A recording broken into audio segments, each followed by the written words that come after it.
Hello friends, இன்றைக்கி தோட்டத்தில் வளர்ந்துருக்க தேவையில்லாத களை செடியை நம்ம எப்படி அகற்றலாம் அப்படிங்கிறத பற்றி பார்க்கலாம். ஸோ தேவையில்லாத களை செடி இவ்வளோ நிறைய களை செடிகள் இருக்கிறப்ப அதை நம்ம ரிமூவ் பண்ணணும் அப்படின்னா கண்டிப்பாக களைக்கொல்லி மருந்து யூஸ் பண்ணி தான் ஆகணும். ஸோ நான் இன்றைக்கி யூஸ் பண்ணுறது ரவுண்ட் அப் அப்படிங்கிற ஒரு களைக்கொல்லி மருந்து தான். நான் இதை என்னோடய செடிகளுக்கு எப்படி யூஸ் பண்ணியிருக்கிறேன் அப்படிங்கிறத உங்களுக்கு டிப்ஸ் ஷேர் பண்ணுறேன். ஸோ பாருங்கள். இந்த களைக்கொல்லி மருந்து எங்கெல்லாம் கிடைக்கும் அப்படின்னா, உங்களுடைய கிராமத்திலோ இல்லை நகரத்திலோ அருகில் இருக்கிற உரக்கடை அல்லது பூச்சி மருந்து கடை அங்கே கிடைக்க வாய்ப்பு இருக்குது. அண்ட் கூட்டுறவு வேளாண்மை சங்கங்கள், அந்த அரசு சார்ந்த கூட்டுறவு வேளாண்மை அங்கே போய் கேட்டாலும் இது கிடைக்கும். அண்ட் ஆன்லைனில் உங்களுக்கு அமேசான், ஃப்ளிப்கார்ட் அந்த மாதிரி வெப்சைட்ஸில் இந்த ரவுண்ட் அப், வீடால்ஸ் இந்த மாதிரி மருந்தெல்லாம் இருக்குது. ஸோ இந்த களைக்கொல்லி பூச்சி மருந்துடைய நேம் உங்களுக்கு நான் டிஸ்கிரிப்ஷனில் ஷேர் பண்ணுறேன், பார்த்துக்கோங்க. கையில் வச்சுருக்க இந்த களைக்கொல்லி மருந்து 500 மில்லிலிட்டர். ஸோ நான் கடையிலேருந்து 500 மில்லிலிட்டர் வாங்கிட்டு வந்திருக்கேன். இதை எப்படி தண்ணியில் எந்த விகிதத்தில் கலக்கணும் அப்படிங்கிறத நான் சொல்கிறேன். என்னுடைய தோட்டத்தில் இருக்கிற அளவுக்கு ஏற்ற மாதிரி இதை எப்படி மிக்ஸ் பண்ணணும்னு சொல்கிறேன். ஸோ என்னுடைய தோட்டம் கிட்டத்தட்ட ஒரு 60 சென்ட்டு.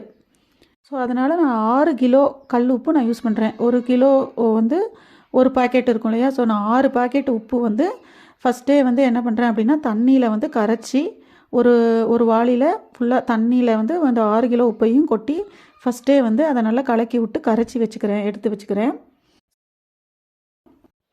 ரவுண்ட் அப் மருந்தை ஒரு சின்ன வாளியில் நான் கொட்டி வச்சுருக்கிறேன். So 500 ml.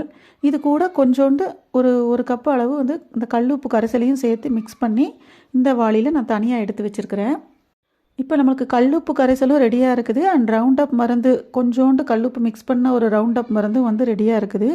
ஸோ ஒரு குடம் எடுத்துக்கோங்க. கிட்டத்தட்ட அது 10 லிட்டர் தாக்கு பிடிக்கிற மாதிரி ஒரு குடம். ஸோ இந்த குடத்தில் இப்போ நம்ம என்ன பண்ணுறோம் அப்படின்னா, ஒரு 4 கப் அளவு கல்லுப்பு கரைசலை இந்த கப்புக்கு ஒரு 4 கப் அளவு எடுத்து இந்த குடத்தில் ஃபஸ்ட்டு ஊற்றிட்டு அண்ட் தென் உடனே இந்த மருந்தை ஊற்றிடக்கூடாது. நல்ல தண்ணி, டியூப்லேருந்து நல்ல தண்ணியோ இல்லை உப்பு தண்ணி ஏதோ ஒன்று முக்கால்வாசி ஃபுல்லாகவே இந்த குடம் ஃபுல்லாகவே ஃபில்லப் பண்ணிடணும். கடைசி ஜஸ்ட்டு ஒரு அளவு என்ன அப்படின்னா, ஒரு 250 ml பிடிக்கிற ஒரு சின்ன கப்பு, ஒரு சின்ன வாட்டர் கேன் மாதிரி இருக்கு இல்லையா, அது ஒரு 250 ml தான் பிடிக்கும். ஸோ 250 ml அளவு இருக்கிற இந்த மருந்தை இந்த கப் மூலமாக எடுத்து இந்த குடத்தில் கடைசி தான் விடணும். ஃபஸ்ட்டே மிக்ஸ் பண்ணக்கூடாது. கடைசி அந்த மருந்தை நீங்கள் மிக்ஸ் பண்ணணும். ஸோ ஏன் கடைசி யூஸ் பண்ணுறோம் அப்படின்னா, இது ரொம்ப முறை வரும். ஸோ அதிகமாக முறை தள்ளுறதுனால இதை கடைசி தான் யூஸ் பண்ணணும்.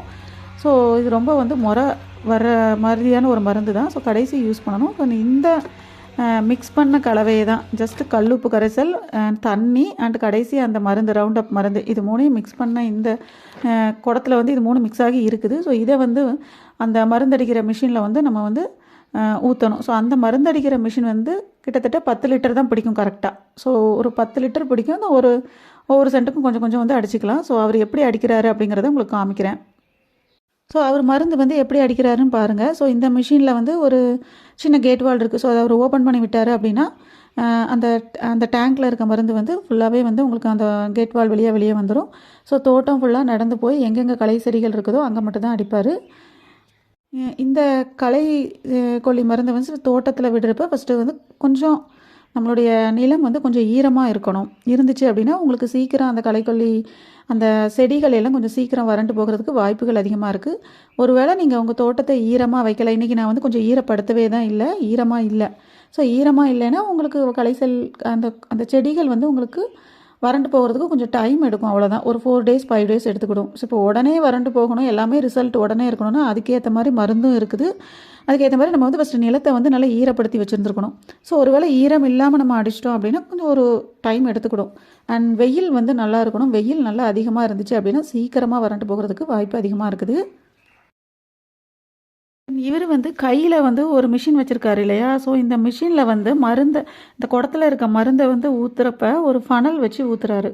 ஸோ அந்த ஃபனலுக்குள்ளே ஒரு அருகம்புல்லை கொஞ்சம் சேர்த்து ஒரு பந்து மாதிரி வச்சு அந்த புல்லை அதில் அந்த ஃபனலுக்குள்ளே வச்சுருக்கிறாரு. நான் அது மேலே தான் இந்த மருந்தை ஊற்றுறாரு.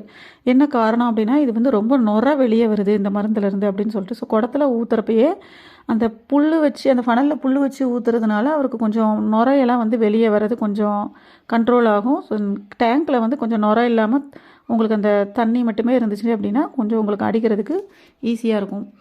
நான் இந்த களைக்கொல்லி மருந்து அடிக்கிறப்ப நல்ல செடிகள் மேலே படாமல் பார்த்துக்கோங்க. ஸோ நிறைய நல்ல செடிகளும் வந்து அப்படியே வறண்டு போகிறதுக்கு வாய்ப்பு அதிகமாக இருக்குது. ஸோ அந்த மாதிரி நல்ல செடியாக இருந்தால் அதை கொஞ்சம் மூடி வச்சு பாதுகாத்துட்டு மற்ற இடங்களுக்கு மட்டும் அடிங்க. அண்ட் தென் நீங்கள் வந்து இப்போ ஒரு வேளை உங்களுடைய தோட்டத்தில் ஏதாவது ஒரு எங்கள் தோட்டத்தில் எக்ஸாம்பிளுக்கு நான் வந்து தென்னம்பிள்ளை வச்சுருக்கிறேன். ஸோ இப்போ நான் இந்த தென்னம்பிள்ளைக்கு வந்து இந்த களைக்கொல்லி மருந்து அடித்து உடனே வந்து தண்ணி வந்து நான் வந்து பாய்க்கக்கூடாது. ஸோ நான் ஒரு 2-3 டேஸ் கழித்து நான் அதுக்கு தண்ணீர் விட்டால் தான் வந்து கரெக்டாக இந்த களைக்கொல்லி வந்து வறண்டு போகும்.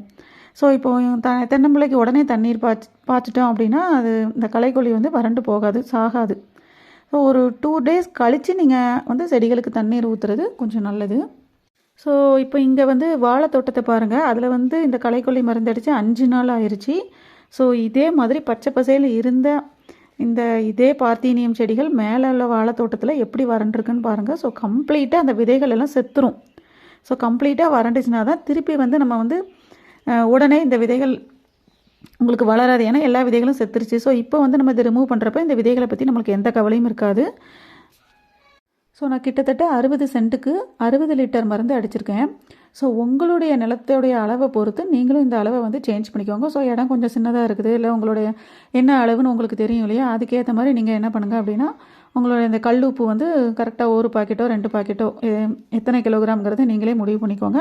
ஆனால் ஒரு மூடி கொஞ்சமாக 250 ml இல்லை 500 ml மருந்து. ஸோ நீங்கள் அது ஒரு மூடி 2 மூடின்னு சொல்லி கொஞ்சமாக எடுத்துகிட்டு அது கூட கொஞ்சோண்டு உப்பு கரைசல் கலந்துட்டு ஸோ இந்த மாதிரி ஒரு குடத்தில் நீங்கள் தண்ணி ஊற்றிட்டு இந்த மருந்து எல்லாமே கரெக்டான அளவு மிக்ஸ் பண்ணிவிட்டு நீங்களும் வந்து உங்கள்கிட்ட இருக்கிற ஸ்ப்ரேயர் வச்சு அடிக்கலாம். ஸோ கட்டாயம் எல்லா செடிகளும் வறண்டு போயிடும். இது தோட்டத்தில் மட்டும்தான் யூஸ் பண்ணணுமான்னு அப்படின்னு இல்லை. நம்மளுடைய வீட்டு பக்கத்தில் கொஞ்சோண்டு புல் வளர்ந்துருக்கும், நம்மளுடைய வெளியில் குழந்தைங்கள்லாம் விளையாடுற இடத்துலலாம் கூட அந்த மாதிரி களை செடிகள் நிறைய இருக்கும். ஸோ அந்த மாதிரி இடத்தையும் நீங்கள் வந்து கொஞ்சம் அந்த நிலத்தையும் கூட நீங்கள் ஈரப்படுத்திட்டு இதே மாதிரி மிக்சப் இது ரொம்ப கரெக்டாக ரொம்ப சரியான விகிதத்தில் அடிக்கணும்லாம் கூட இல்லை. அட்லீஸ்ட் நான் சொன்ன கலவைகளை ஓரளவுக்கு ஒரு அப்ராக்சிமேஷனாக கூட நீங்கள் ஊற்றிட்டு அந்த இடத்துல நீங்கள் அடித்து பார்த்தீங்க அப்படின்னா 100% அந்த செடி வந்து வறண்டு போயிடும். ஸோ அதுக்கப்புறம் நீங்கள் அதை வந்து சுத்தமாகவே அந்த இடத்துலேருந்து வெட்டி எடுத்துடலாம், திரும்பி வளராது. 5 டேஸ் கழித்து இது எந்த அளவுக்கு வறண்டுருக்கு அப்படிங்கிறத என்னுடைய நெக்ஸ்ட் வீடியோவில் நான் ஷேர் பண்ணுறேன். தேங்க்ஸ் ஃபார் வாட்சிங்.